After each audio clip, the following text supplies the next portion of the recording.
But I mean, I wouldn't say that the struggle that we all feel inarticulate, but we also are, John, let's face it, also very verbal people, and we talk all the time. We don't talk as well as we write, of course, but that's by definition, I think, what writing is about, to be better than talk. It's a replay. Well, you get to rewrite. You don't get to Yes. re-talk. You get to, Yes. but you do get to rewrite. But I do think of them as very different activities because I guess I don't have this model of truth-telling.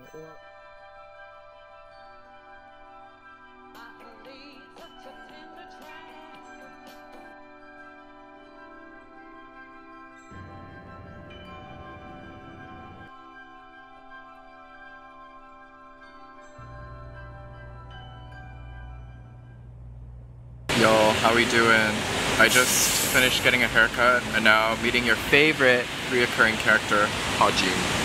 I need to learn to like hold my camera up a little higher because the angles are not angling. Yeah, how we looking? Oop, blurry. Okay, there we go. Lots of rain today and tomorrow. Oh my god. Hi vlog! I know you guys missed me. I'm back, but only for 2 weeks, so hopefully Nathan gets a lot of content. I'll like change clothes so you can like space out the content. I just got this from Muji. Oh, I nice. paid way too much money for it. Yeah, it's sold. They have Muji in New York though. I know. Is this gonna be time lapsed? Give him the John ASMR.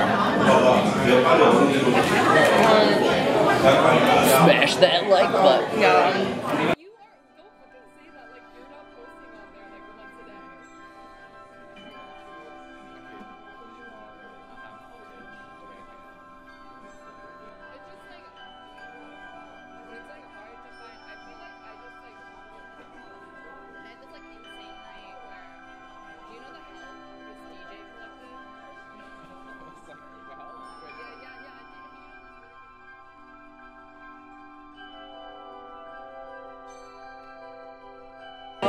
Vlog, I'm actually, oh wait, I look really cute. You do. You also look cute. I thought, okay, I just cut my bangs Actually, and like you I look- need it to be, I need my bangs to be a little bit longer because like the current look, I look a little special. In other words, and Nathan's gonna bleep this out. I will not bleep that. Oh no, I did not have Let the this. people know. No, I'm sorry. Hajin, can you tell the people what we're gonna do? Okay, so we're gonna go to this place called Tulathimutte, and it's kind of like the cool place to go for people who know a little bit about a little bit. We're gonna drink soju. We're gonna have a laugh, maybe two. We're gonna smoke. We're gonna laugh. We're gonna cry. And most of all, we're gonna be together.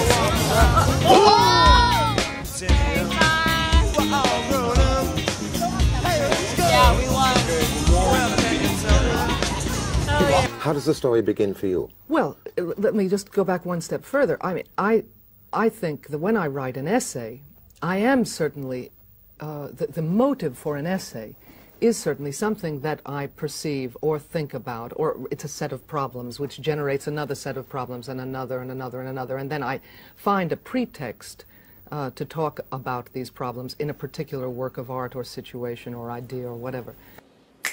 Hey, hi, how's it going? We got a few things to talk about. I've got a mosquito bite on my neck. The hair's not doing it today. I don't know what it is with my hair. Is that it? Okay, maybe there isn't a lot going on. Oh yeah, I went to my friend's ballet performance, which was wonderful. Then we went out to Pocha, which was really cute. And with the fall weather, it was just perfect. And it was about to rain, but it didn't, because it knew we were oot and a boot. Yeah, it was really wonderful. Your favorite reoccurring character, Hajin, sent over Rejection by Tony T. And it's a collection of short stories that explore the underrated sorrows of rejection with the authority of a modern classic and the manic intensity of a manifesto. Audacious and unforgettable. We've got blurbs from Garth Greenwell, Raven Lalani, and Jenny Zhang. Yeah, I really don't want to know much more about this, but she really enjoyed it. And if she enjoyed it, I will enjoy it. We pretty much have the same eclectic, radical book tastes, so super excited to do this. Oh yes, I finished Big Swiss yesterday. This was fine. This was fine. Overhyped? Yes. But I think it was overhyped in the sense that it was getting really mixed reviews. Like, there was no happy medium. Either you really love it or you really hate it. I lean into meh. When I was reading this, I was like, this reminds me a lot like someone else's writing. Chelsea G. Summers. And it wasn't until I read like a Goodreads review.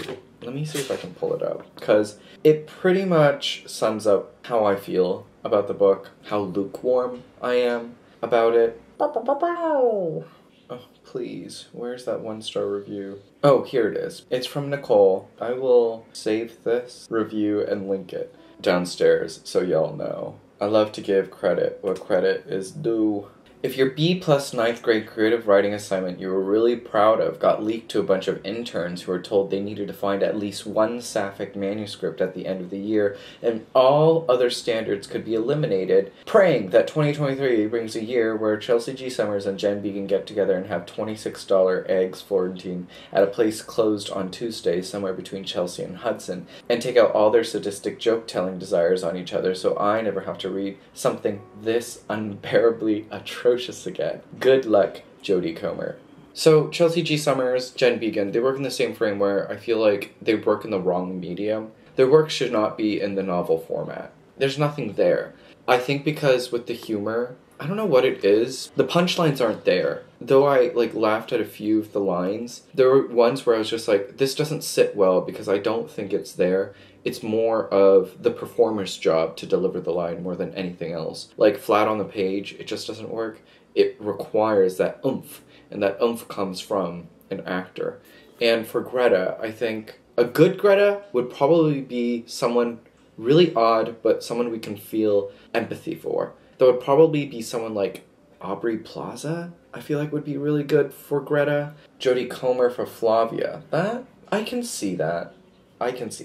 It just works better as, an A24 TV series. Just that good level of odd, weird, sexy, melodramatic. Some of the melodramatic bits and everything surrounding trauma, the sapphic love story as well, identity. I just don't think it totaled up in a really cohesive way. I think there were just a bunch of loose threads that I don't think ultimately landed the ending very well.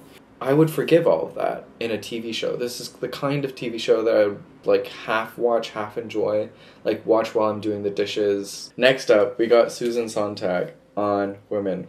Finally getting to Susan Sontag. And guess what? I'm halfway through a boot. Really strong writing. I see why she's an essayist. She has a really, really strong, clear voice. Aggressive in tone. And for a good reason. We're talking about the liberation of women. Will it ever come? Will it ever truly come? And she makes points that I'm so... It's everything we already know. And it's kind of amazing that she wrote it in a time where feminism, or at least the early stages of feminism, were still trying to grapple the footing of it all. If women change, men will be forced to change, but these changes in men will not occur without considerable resistance. The domination of men over women is to the advantage of men. The liberation of women will be at the expense of male privilege. And you can see all the ways that, our cap-all, end-all words that sort of sum up all of our sentiments, all the words that do the packaging for us in here. Male privilege. It's been going on since the 70s. And probably even before that. She just created a word for it, and it's kind of funny just to see it. But then the same problems are still occurring. It's wild to me.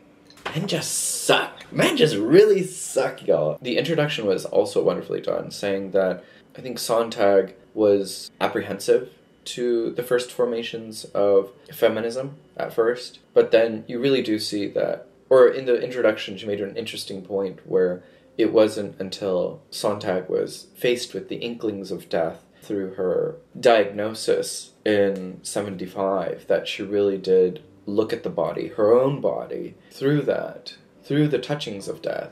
Did she, or like realized her own mortality that, oh shit, there is a loss for women in the living of being a woman, in the living as woman. I think her spark for feminism rose and she went full head on in the writings. I'm only on the second essay, which responds to a few questions from a radical feminist newspaper.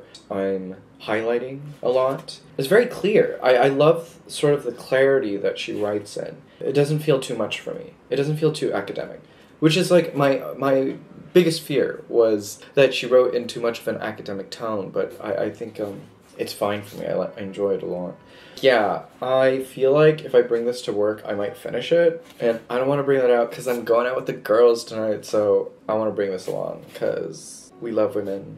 I thought this would be cute to bring out. So, yeah, I might pick up 2 contenders. I think I might do Drift, a novel by Jim Miller. I believe it's a San Diego book. Joe Blake is searching for something real in a seemingly depthless world. An alienated, underemployed professor and aspiring poet, Joe roams San Diego in his own personal disquiet and discovers that agony and ecstasy coexist all around him. Fine, fun. Sounds great. I might do this. And there's pictures and stuff. And I have been thinking about home, as I always do. So I might do this because spooky season is approaching. But that also reminds me that the 4th book, Absolution, the last book, is being released near the end of October, I believe the 22nd. So I'm just like, wait, let me just get a head start and go through the books again. This will be a reread. Annihilation, the first book, will be a reread for me. And then I also have Authority. I only have Absolution as an e-arc on NetGalley. So I was just like, yeah, okay, I'll do the 2 physicals and the 2 Kindle reads. And then I want to read Absolution before its pub date. Because if I put it off, then I'm just gonna like... Sorry, y'all, angle change. I'm pretty sure this bothers nobody, but it will bother me. But I hate when there's like an inconsistency in a shot.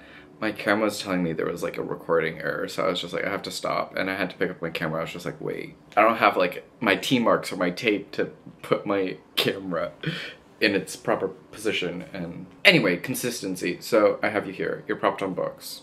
I was thinking, you know what? Let's do it. Let's start the Southern Reach trilogy. Or do I do this? I feel like this might be a quick read. I say that and watch me like take centuries to finish it. I don't know. I'm still thinking about it. But yeah, I'm gonna cut you off here. I just also felt like, I didn't check yet, but I felt like my last sit down with y'all, I did a really awful job of talking about the Cookie Mueller book, or just felt too drab. I think because, one, I miss my friends. You know, no one ever talks about this. Being an expat is so fucking lonely sometimes because you have friends from all over the place. And people come, people go. I've learned that. But no matter how often people come and people go, it always hurts. And it never hurts less. It will always hurt. And God, why am I all down again? Yikes. But I'm seeing some good friends tonight. But I'm gonna leave you here. Love y'all. Stay sexy reading. Careful with those slumps, y'all. Let the good people know. Y'all, downstairs, chat. Let others know. Also, I don't think people realize this, but the comment section is kind of wonderful because people have recs, people leave wonderful notes about other books and other details about books, and it's just, I think that's also where community is built, and I hope we're talking to each other in the comments because I think it's such a lovely place. So, on that note, yes, let the good people know what has been your recent favorite Get Me Out of a Slump book.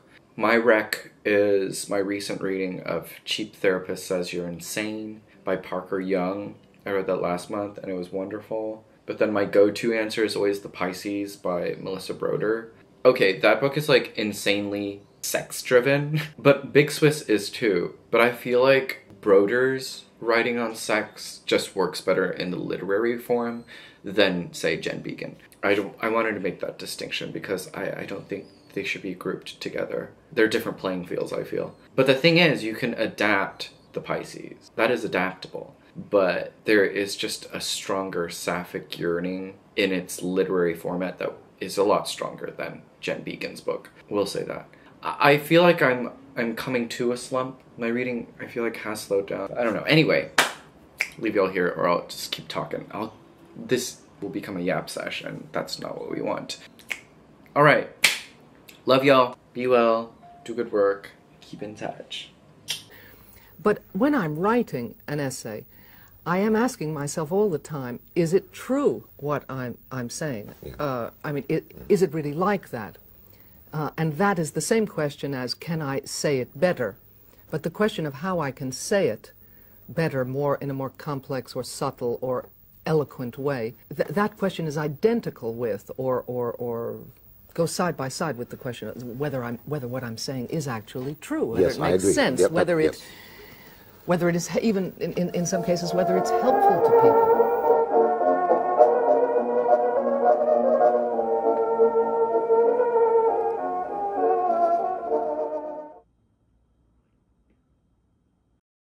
Where's my book? I gave you Rejection. Who's gonna get more likes? How many likes are you gonna get? Smash my like button. How many likes are you gonna get? There's no like one. 69. I'm gonna get 40,000! And then you should cut in of me getting 2 likes. Do I look breathable and fuckable? Maybe not tonight. Leave in the comments if I look breathable and fuckable. Diversity. Leave in the comment section below. Brat like that. No, I'm so annoyed. My goodness, what? I literally was like so hungry, but I was like not even.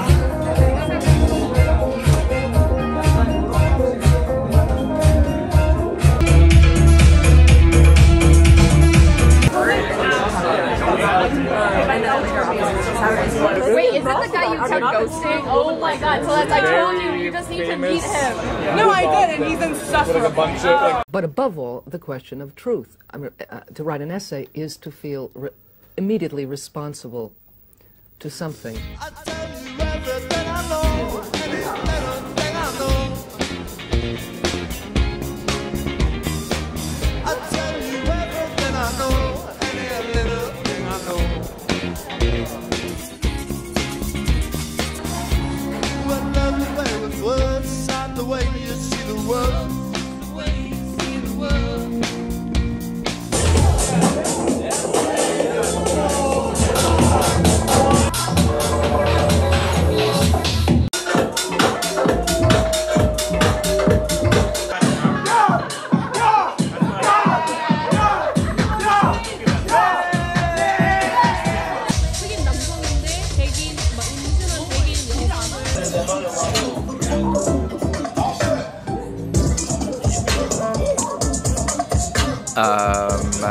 The booty from the left to the right, yeah. Near the moment when everything feels right. All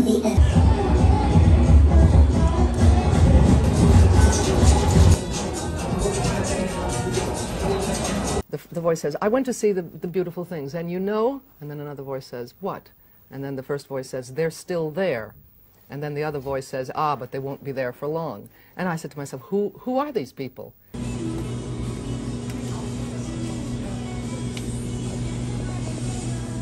Shame. I'm really just like Class act. Convenience store food. What do we got here? Cheese corn. What is that? What is it? 이거 뭐예요? Chicken? Yeah. Chicken이요? Okay, we got our banchan. Okay, 이거 뭐야? Ham? 밥? 햄밥? 헐. 맛있게 십시오. Tile, literal side quest mission.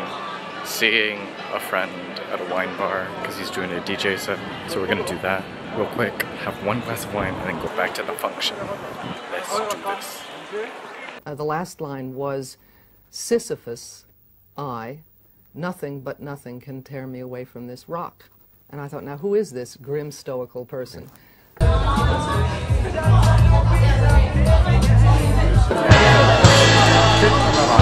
Thank you. Are you a J?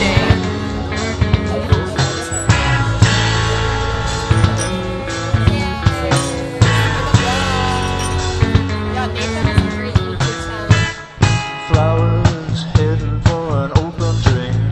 Long hours staring faces in the rain. For aspirin.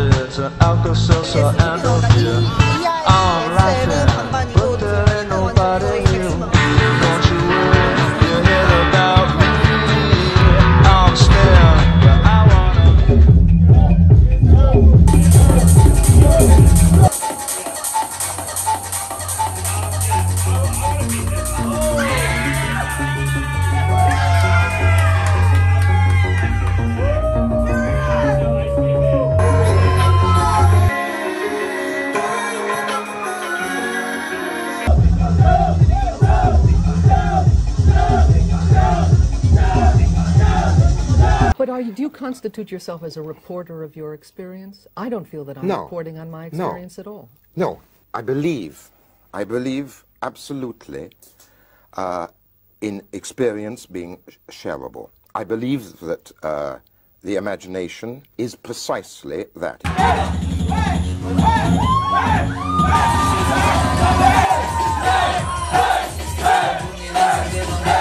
I mean, human nature hasn't changed. No, but the capacity of choices has changed. Novels are about choices. Stories are often about being up against it, where there's almost no choice except how do you react to that.